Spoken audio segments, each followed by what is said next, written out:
سیدنا انس بن مالک رضی اللہ تعالیٰ عنہ سے روایت، نبی پاک صلی اللہ علیہ وسلم نے فرمایا، حدیث شریف کی کئی کتابوں میں آیا یہ واقعہ، اور سرکار دو عالم صلی اللہ علیہ وسلم نے خود سنایا کہ جب جنتی جنت میں چلے جائیں گے تو اس وقت اللہ کریم جنتیوں کو اپنے خاص مقام قرب میں بلائے گا، ہر جنتی سے اللہ تعالیٰ خود سلام کرے گا،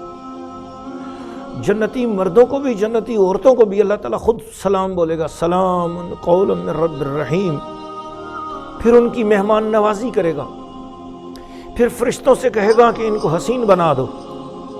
ان کو طربناک بنا دو، فرشتے جنت کی نغمہ سراؤں یعنی حور عین کو لائیں گے، لوگ طرب میں آ کے وجد کریں گے، جب ان کو فاقہ ہوگا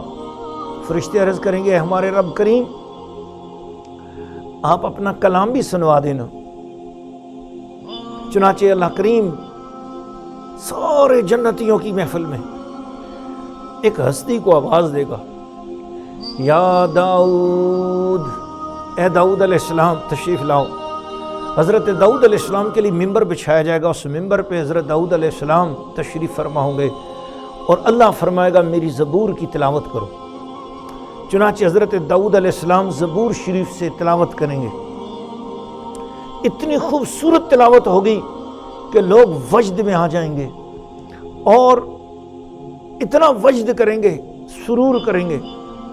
پھر جب ان کو فاقہ ہوگا تو اللہ پاک فرمائے گا کیا تم نے اس سے پاکیزہ آواز کبھی سنی؟ وہ جنتی کے بولیں گے مولا اتنی پیاری آواز کبھی نہیں سنی، وہ داؤد علیہ السلام کی تعریف کر رہے ہوں گے، اللہ فرمائے گا مجھے عزت اور جلال کی قسم میں تمہیں اس سے بھی پیاری آواز سناتا ہوں۔ اللہ آوازوں کے خالق اللہ، تو نے آوازوں میں بڑا حسن اور بڑا پیار رکھا ہے، کوئی آوازیں ایسی ہوتی ہیں جو دل میں اثر کر جاتی ہیں، یہ تیری شان ہے، تو نے آوازوں کو بنایا ہے، آوازوں میں حسن بھی بنایا ہے اور حسن کے کئی انداز بنائے ہیں، اے حسن کے خالق اللہ کس طرح تیرے حضور سجدہ ریز ہو جائیں، تو نے اپنے حسن کی اسی تشریح کے لیے تو محمد مصطفیٰ کو بنایا۔ پھر اللہ کریم سارے جنتیوں کو کہے گا میں تمہیں اس سے اونچی آواز سنا رہا ہوں، چنانچہ اللہ فرمائے گا یا محمد صلی اللہ علیہ وسلم قرۃ عینی بک یا رسول اللہ، نبی پاک اٹھیں گے اور رب کریم کے سامنے ادب بجا لائیں گے، رب کریم اپنی رحمت کی آغوش اور اپنے دائیں جانب کما یلی کو بشان ہی اللہ پاک مقام محمود بچھائے گا، بہت خوبصورت تخت بچھائے گا، نبی پاک علیہ السلام اس تخت کے اوپر جلوہ فروز ہوں گے، آمنہ کے لال، حلیمہ کے چاند، حسن و حسین کے نانا، فاطمہ زہرا کے بابا جب اس تخت پہ بیٹھے ہوں گے نا تو جنتی حضور کی جھلک ہی دیکھتے رہ جائیں گے اور خالی حضور کا دیدار ہی کر کے ایک فرت میں وجد میں آئیں گے۔ اللہ فرمائے گا محمد ان کو طٰہٰ اور یاسین سناؤ، اللہ اکبر۔ حضور علیہ السلام پہلے سورہ طٰہٰ پڑھیں گے، پھر سورہ یاسین کی تلاوت سنائیں گے، کیا ہی خوبصورت وہ منظر ہوگا کہ فرمایا حدیث شریف میں آتا ہے کہ جنتی حضرت داؤد علیہ السلام سے 70 سے زیادہ اس آواز سے مست ہوں گے، ان کی کرسیاں جھوم جائیں گی، عرش جھوم جائے گا، پھر کتنے لاکھوں سال لوگ وجد میں رہیں گے، اس کے بعد جب ان کو افاقہ ہوگا اب رب کریم فرمائے گا اے میرے جنتیوں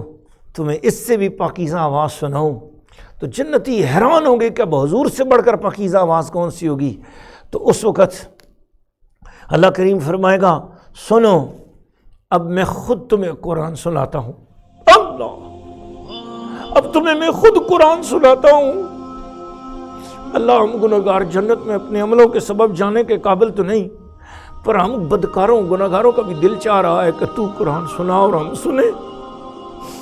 ایسا ہو سکتا ہے یا اللہ کہ ہم تجھے تیرے اسی محبوب کا واسطہ دے کر عرض کریں کہ اگرچہ ہمارا عمل کوئی نہیں، ہم بھی اصحاب کہف کے کتے کی طرح ہی صحیح، لیکن تیرے محبوب کی درشائی،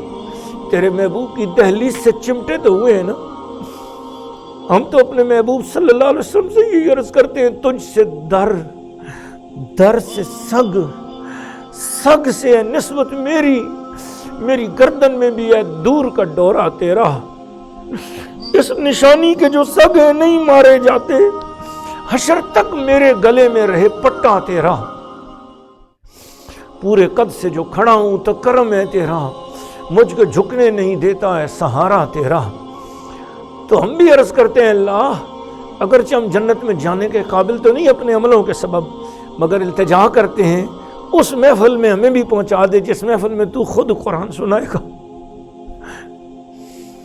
تو خود قرآن سنائے گا۔ اللہ سورۃ الانعام کی تلاوت کرے گا، اور عجیب بات آپ کو بتاؤں، جب سورۃ الانعام نازل ہوئی تو اس کے ساتھ 7 لاکھ فرشتے ہر آیت کے ساتھ نازل ہوئے، اور اتنے فرشتے اور تسبیحاں کر رہے تھے کہ رسول پاک نے جب اس سورت کو اترتے دیکھا حضور سجدے میں چلے گئے، اور حضور نے سبحان ربی العظیم سبحان ربی الاعلی پڑھنا شروع کر دیا۔ یہ سورۃ الانعام وہ سورت ہے، یہ اتری بھی تو بڑی شان سے، جنت میں اللہ یہ اپنی زبان مقدس سے سنائے گا۔ اس لیے میں نے اس کی شان میں ایک روایت پڑھی ہے کہ جو شخص روزانہ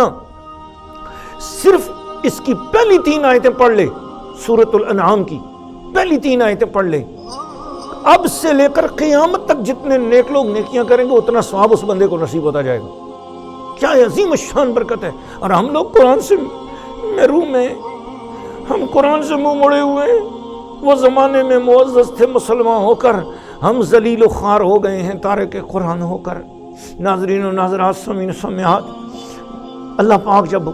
سنائے گا نا قرآن مجید سورۃ الانعام کو، تو جنت کے درخت، جنت کے محلات، جنت جھومے گی،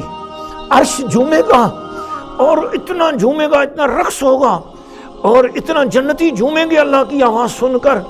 کہ ان کو کچھ ہوش نہ رہے گا۔ حدیث میں آتا ہے کہ جنتی 8 لاکھ سال تک اللہ کی تلاوت سن کر بے ہوش رہیں گے، 8 لاکھ سال تک وجد کرتے رہیں گے۔ آخر جنت کی حوریں کہیں گی مولا ہمیں تو نے بیوہ کر دیا، ہمارے شوہر گئے تھے مڑ کے نہیں آئے، کہاں ہیں؟ حضیرت القدس میں اللہ انہیں مقام دے دے گا۔ اس وقت اللہ رحم فرمائے گا اور اپنی تجلی کا پردہ ڈال دے گا اور جنتیوں کو ہوش ملائے گا۔ پھر جنتی پھر پکاریں گے مولا وہ لذت پھر مل جائے، وہ تیری آواز کی لذت مل جائے۔ اللہ اپنا حجاب اٹھا کر انہیں اپنی زیارت سے نوازے گا، سلام کرے گا، فرمائے گا میرا حکم ہے جاؤ، تمہاری بیویاں تمہارا انتظار کر رہی ہیں۔ کیا شان ہے اس کریم کی، سلام قول من رب الرحیم۔ اے اللہ جی بلا حساب، بلا حساب ان میں نہ رکھنا جن کا حساب ہونا ہے، ان میں رکھ دے جن کا تو نے پردہ کھولنا ہی نہیں ہے۔ اے اللہ ہمیں اپنے اعمال سے شرمندگی ہے اور ہم معافی مانگتے ہیں، مولا ہمیں معاف کر دے،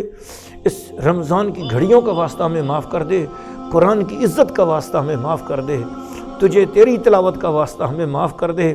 جہاں بڑے اچھے اچھے لوگ ہوں گے نا، ان اچھے لوگوں کے جوتوں میں کہیں ہم گناہ گاروں کو بھی رکھ لے، ہماری بھی کوئی جگہ بنا دے۔ لا الہ الا اللہ محمد الرسول اللہ۔